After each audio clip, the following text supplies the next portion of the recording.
Hey everyone, it's Dr. Sunitha Punjabi, ABD, your brain coach. I am so privileged to do this episode of the Brain Bite series with two amazing people. Dr. Larry Miller, you're going to be hearing from Dr. Miller, who is an amazing physician. I'll let him talk a little bit about his background, and you're going to hear more importantly from Mark Miller. He is a veteran doing some amazing things in the community. And I'm just so honored because what you're about to hear today is not only a great Father's Day story, but it's an incredible story of the creation of identity, the writing of a new narrative, and you're going to hear all about that. And I'll tell you what a great time Father's Day, because this story, the way it ends, could not have happened without the father and the son working together. So here we go. Dr. Miller, would you please introduce yourself? And Mark, would you please introduce yourselves? Well, sure. I'm Dr. Larry Miller. I am an emergency physician, and I've been in business, and I've also treated a lot of emergency patients, about 130,000 in my life. And I've had the privilege of writing a couple of books, but this book is the most significant one by far that I've ever written. And I have to thank my son for that, because he collaborated with me on this book, and it really is his book. Thank you. Mark, would you please introduce yourself? Hi, my name's Mark Miller, and happy Father's Day to everybody out there. And thank you for having us on here. And I'm very thankful for my dad, who wrote this book on me and helped me write this book, or we co-authored it, or he wrote it. Yeah. And I'm going to say, so what you're hearing about, guys, those of you that are listening today, what you're hearing about is a book that's come out. And Dr. Miller, would you hold up the book? Sure, well, It has come out, and it's called Suicide Stalks the Sniper. I love the title. And Dr. Miller came up with that. But guys, what you have is the purpose of logotherapy. The narrative was created. And I tell you what, I tell veterans to do this all the time, and it actually got done. Dr. Miller, you had a huge part of this. Tell us a little bit about the journey of this book, and what a great day. Again, Father's Day, what a great day to talk about the book being launched by a father and son team. Please tell us a little bit about the journey of the book. Well, the journey of the book, this has been on my to-do list for 13 years, and I usually get my to-do list done, but this one has been a long time coming. But everything in its season, and it's better coming out now than any other time. God has his timing, is not our timing. And so I wanted to go from point A to point B in a straight line, and that never happens. We go like this and backwards, and when we get to our end point, our goal is often moved. So that's what happened in this book too. We started out thinking we'll just write a little bit about what happened. This is just a narrative. It is an amazing, exciting narrative. I mean, you could make a movie about this. This is drama beyond anything. Truth is stranger than fiction. And so we started out that way. Then it turned out to be, hey, this is much more than just a narrative. This has application to so many people right now that are suffering from PTSD, and they are depressed and considering suicide. And we have 17,000 veterans every year that kill themselves. And so this book turned out to be something bigger than all of that. It turned out to be a way that we could address the problem and point out the red flags that we missed, and also a chance for Mark to show his amazing talent in his paintings that he's been inspired to do. So the evolution of the book started out very small. It turned out to be very, very big. I think this book is going to be an amazing book for everyone around the country that's interested in what the veterans have gone through, what they're going through now, and ultimately to help save lives. Right. And I think, and Mark, you were telling me about a veteran that had talked to you about writing a book. And during this journey, during this time where you were contemplating, he passed away. And it sounds like you had this awakening of how important it is to tell the story. Can you Yes, talk a little bit about that? yes, that is true. So when veterans go through a trauma, a lot of times we do not want to share our story, and that's on many different reasons. However, the therapy and the blessing and the goodness that comes out of writing a book, the therapy is amazing if they can have the courage to do it. Sometimes we just need a little help and a little courage to write it. Every veteran has a story, and every veteran, I think, should have a book. But a lot of times we don't have someone to encourage us. And in my case, I had three people. One, I had you, Dr. Sunita, and then my dad, my loving dad, encouraging me. And then we had a veteran in our family by the name of Bob Fisher. And Bob Fisher was going to get around to writing his book. He wanted to, but for some reason, he never got around to writing it. And then he passed away, and all his stories disappeared with him. And that was about the same time I was in your office doing the exercise to write what's called a lifeline. At that point, I still was not had the courage to write the book. But one, I realized that my story may also disappear. And then I had two people there to assist me to do the book, you and my dad. I said, let's do it. Let's do this. Let's write this account. Even though it was very painful and whatnot, I said, let's do it. And it can help other people. And I'm hoping it'll inspire other veterans to write their stories. Well, I think that, and I really want to hear from Dr. Miller pulling his son from the grips of suicide. And then what an amazing story. But I think it wasn't, Mark, until you thought about self-actualization and you thought about recreating your identity. I think that's what threw you over the top, because you started this book with your father in 2008. And that's what your dad was sharing. But the courage to get you to finally do it, I think, was healing, because you realized you wanted to leave a legacy. Just like this book is a legacy for your dad in so many ways. But I think that realization that if you didn't tell your story, it would go away and it was worth telling, pushed it over the edge. But Dr. Miller, tell us a little bit about your journey here on this Father's Day. What is it like to be a father that is dealing with a son that any day could lose his life? And if you please read the book. If you haven't read the book, you've got to hear about what this father and son did and went through together, even when Mark was younger. Dr. Miller, will you please tell us about that journey as a father? Absolutely.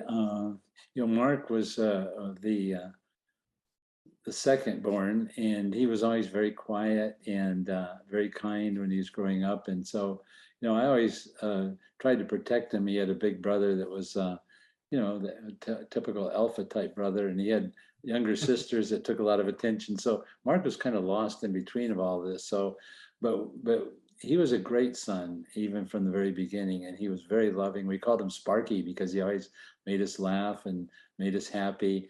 And he was just a great son to have. And so suddenly, when he was about 19 or 20 years of age, he came to me one day and said, Dad, I've signed up for the Navy. I said, you did what? Yeah, he signed up for the Navy. Okay, when are you going to go in? Well, in 3 days. And so I tried to hold my shock and be supportive of him, because in a way I knew that he was kind of floundering around. He didn't know what he wanted to do in life. And he was a little bit messy back then, and his room was a little bit in chaos. And so I knew the Navy would be good for him, to give him discipline and give him a purpose. And so we supported him, and he went into the Navy, and I was very proud of him. And we communicated frequently by email, and when he came home on leave and things like that.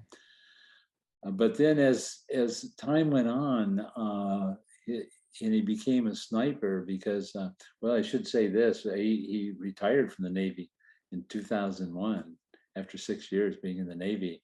And it was just wonderful to have him back home. And he came back home and he started painting, and he was a great painter. And it was just like a month or two later, 9/11 happened, and the destruction of the Twin Towers, and the attack on America. And Mark said, you know, I just got to go back into the Navy. I just can't sit back here and lead my own life when I could be out there helping save America, save us from our enemies. So he re-enlisted, and this time, instead of just being a member of the security team, he decided to become a sniper, and he could really make a difference. And he was always a great shot. And we'll go into that later, but he really didn't have the personality to be a sniper, but he was a great shot. And so he was always picked to be the top of his group.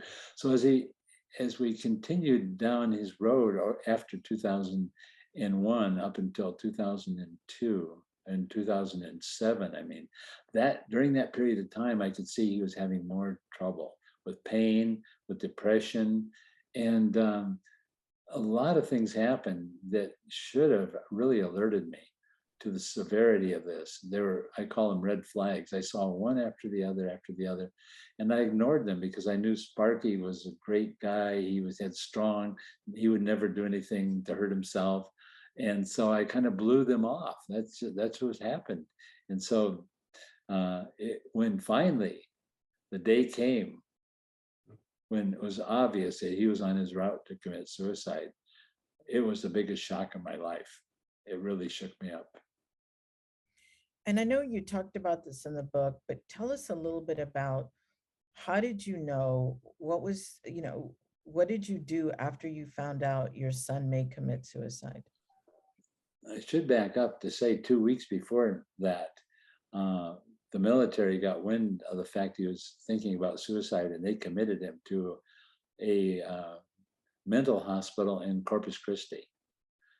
He was locked in there, and I went down to see him, and the military psychiatric personnel there determined that he was probably suicidal, and he was taking Prozac at the time, and it was making him worse. So they locked him up. I went down to see him, and the psychiatrist there was very rude to him. And after the weekend, he came back and told Mark, you know, you're wasting my time. And Mark convinced him that he was not suicidal. He said, you know, I was just kidding. I was just had a down day. I'm not suicidal. So he let him go. Let him go after 4 days of being in the hospital. Did not get him off the Prozac. Did not get him off the alcohol. Did not rehabilitate him. And the moment he left the hospital, he became determined to commit suicide, but very methodically. He wasn't going to, and I'll let him talk to you about that. So then on Memorial Day, this was 2 weeks after that, he seemed to be better. I said, oh my goodness, we had a close call. He was suicidal, but now he's better. And at the end of the day, when he left his keys there. He left his guns with his brother-in-law. He left his papers in Melissa's house, and a lot of things just didn't make sense. He said he was going to go on a vacation, and I started getting really worried. I called him and I said, "Where are you going?" "Well, I don't know yet. I'm just going to go for a while. I'll be back. Don't worry about me." And so he left that night, and he said he was on his way to Kingsville, and so I called him on the phone because it was raining down there, and I said, I want to, tell you where the storm is so you can avoid it. And I didn't hear him driving. He couldn't tell me the mile markers, and so I know he was lying to me. And I could hear some noise in the background that indicated he was probably at a restaurant somewhere. And at that time, I called his friend, who was his girlfriend at the time. And she panicked and she said, "Oh my word, I'm going to have to explain something to you. I know about his suicide plan, and I didn't think it was serious." And so at that moment, I knew he was on his way to commit suicide. He disappeared. Well, that was half the book there, but yeah. So basically, the psychiatric drug caused a adverse reaction and an altered state of reality, meaning my character is not suicidal. My character is not that kind of behavior, but because of the medicine and because of all the trauma leading up to there, and I had a back injury that was never healed, and the military never healed it. So for about 3 years, I had excruciating back pain. Then it finally got to this drug that they give me, and I had sought out help from at least 4 to 5 different psychologists and didn't get any help. Didn't get help from my back. Didn't get help any which way. Then they give me a mind-altering drug. Of course, it threw me over the edge. However, thank God that my dad, my loving dad, went through tremendous hurdles to come and save me, and it's amazing his love for me, and I thank him so much for it. And not only him, but other family members and whatnot.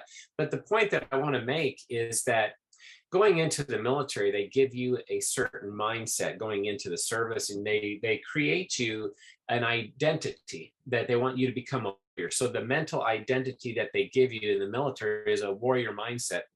Now, after 15 years of that, it created neural pathways that were stuck in me.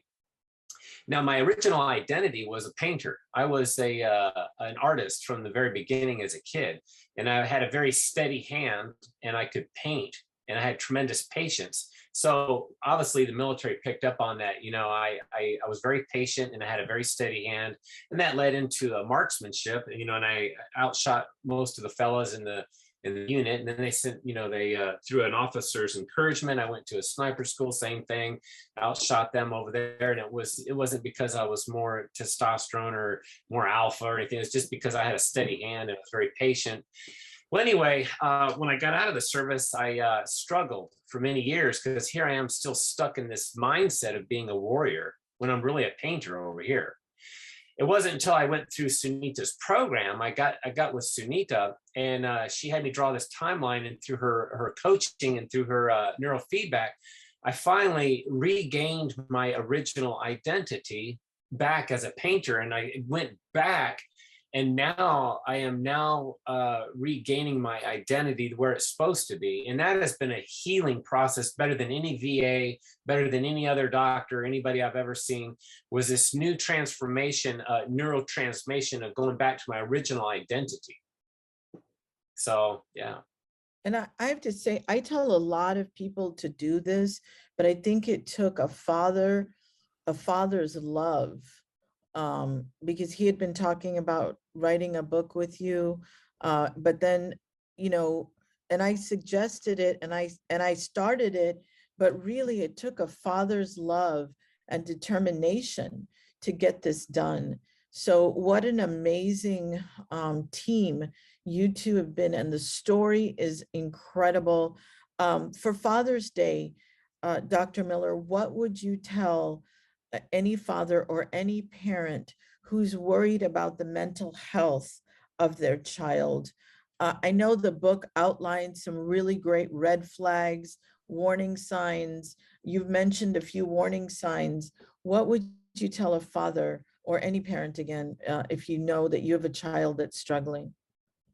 Yeah, I want parents to wake up because, they've known their child all their life.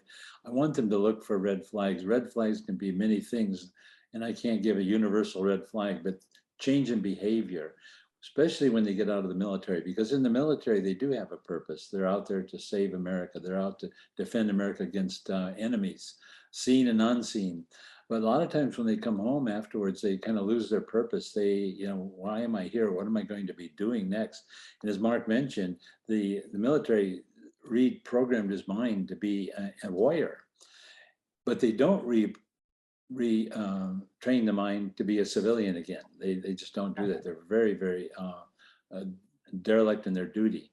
So what happened to Mark, for example, when he came back, he had not been retrained. And so we started seeing a lot of things that they should have concerned me. The type of paintings he was doing, the fact that he's seen some psychiatrists, and he was obsessed with certain things. Just his behavior was not normal. And so my message to patients or to parents out there is to be watching for anything, and not even, you don't even have to wait for the watching. You don't have to wait for the red flags. You need to reach out and be very close to your son or daughter when they come back from the military. Make sure that they get involved with the church. Be sure they get involved with something outside of themselves so they can get a new identity. They can get a new purpose.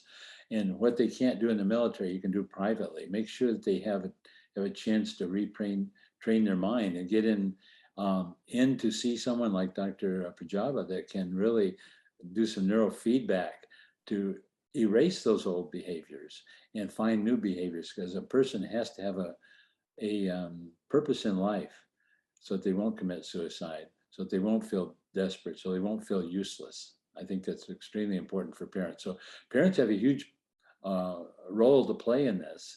And if they can't do it themselves, they can at least identify the problem, get their son or daughter in to see someone that has the ability to help them. Mark, as a son, the relationship you have with your father is so commendable.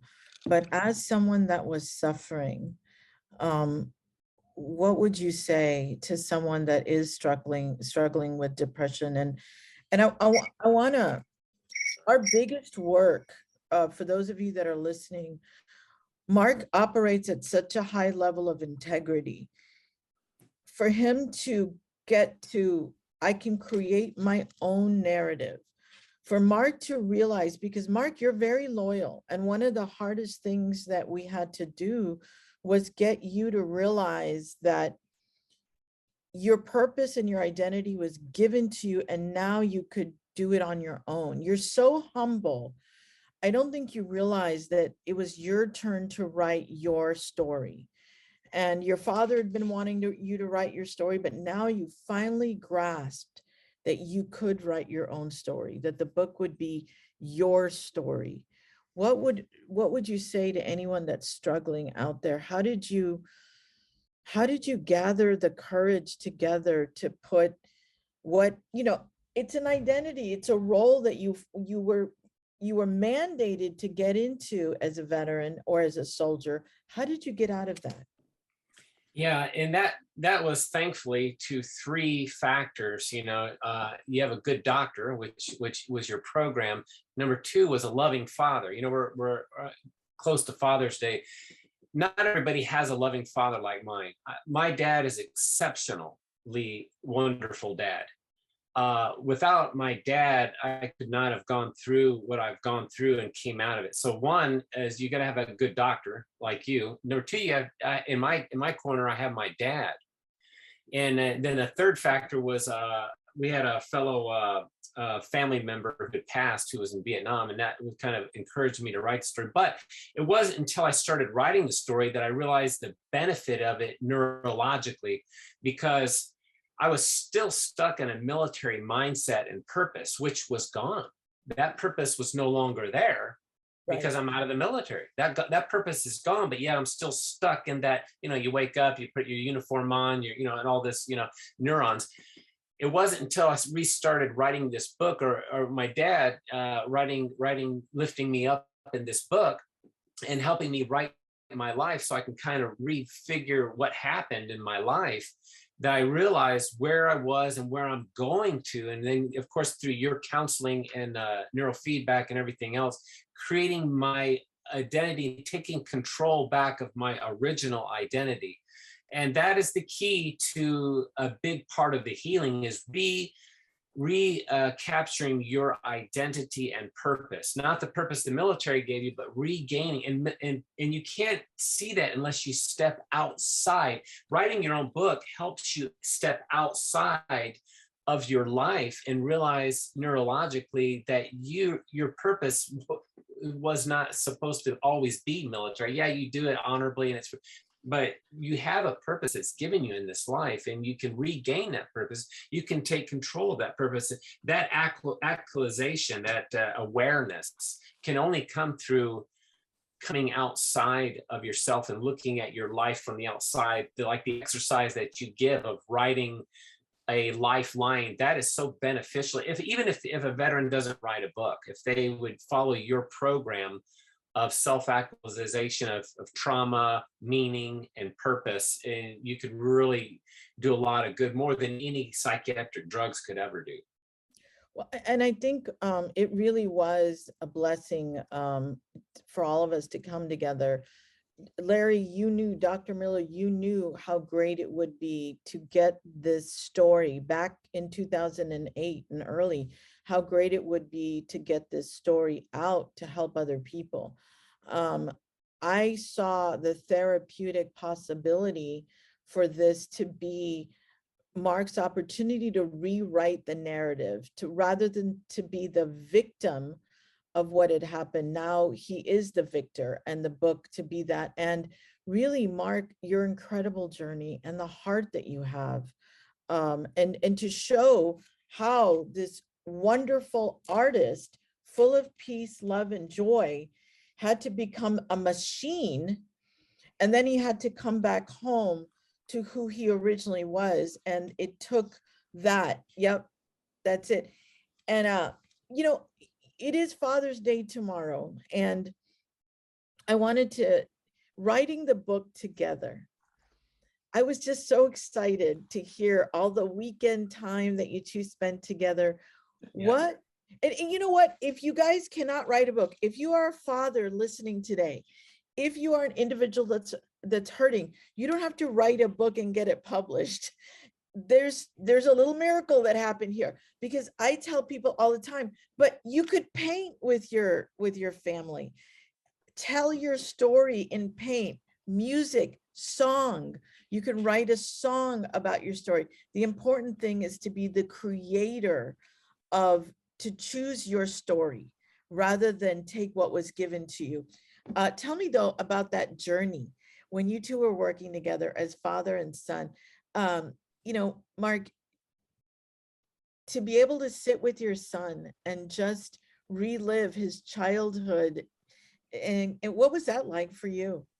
You know, the thing is, we sort of had an outline, but as we sat down, like you say, for hours after hours, Mark would say, "Oh, I remember that time when they made me disassemble my my big gun when we were going into the most dangerous part of our trip." I said, "Wow, tell me about that." So he told me the story. I said, "You got to write that." And Mark's an amazing writer. I mean, he's never written a book before, but I one of the most surprising things about my son is the way he was able to write with the vernacular, and with he just draws you into the book.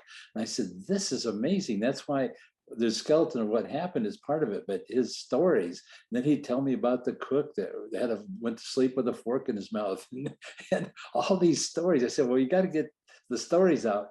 And then when he started going through his difficulties, and we call it the downhill spiral. That's when it also became very interesting, because he was able to tell me how he was thinking. And what we don't want to give away too much about the book. What we haven't talked about is when he disappeared, and we knew he was on his route to suicide. That was the most intense 10 days of my life, where we had to get bounty hunters, U.S. Marshals, the Navy, CIA, the Mexican federales, and how we stalked him and looked after him.